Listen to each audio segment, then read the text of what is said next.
sasangut ki MLA ki barim nani ki MLA ki barim no ake election kila rung haka thup jong ki spangot ki kam chairman ko chairman deputy chairman bat ki weide kini ki sangut ki long uba titos khany bolong u MLA barim jong ka soara ba Remington pungrup MLA barim jong ka mau kenrau ba kem famar manyang MLA barim jong ka ramra jengam bat uba hopeful bamon MLA barim jong ka sut nga sangpung kini kila rung haka thup kum ki ko chairman ki tna tekam ki baper jika bala pemerintah ka sarkar jela hakani kesi ki berdep bat kini kinyo ikajing si kat kum ke kategori A kani kajing thungkam chairman ya kini ki sangut ki MLA barim angot naga UDP bat angot naga NPP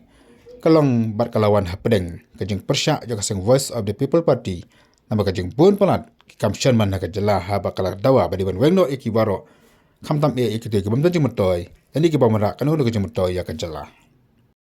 Katkum kajing penmana ubat titas khain unlong ubai chairman jaga State Development Reforms Commission mat kajing si kon long nalor ki facilities unhap apo ke kategori A. Ubat titas semata ulong UMDC jaga Sara. Ubat Remington pungrup unlong deputy chairman jaga Macleod State Planning Board bat kajing si kon long rengkat ki facilities apo ke kategori A. Ubat Kim Famar Banyang unlong ko chairman jaga Macleod State Planning Board kajing si kon long hapo ke kategori A nalo ki facilities bo di baniyo.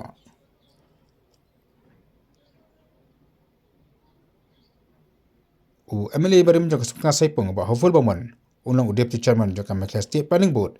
kajing si kon long ki facilities nungkat bat ki de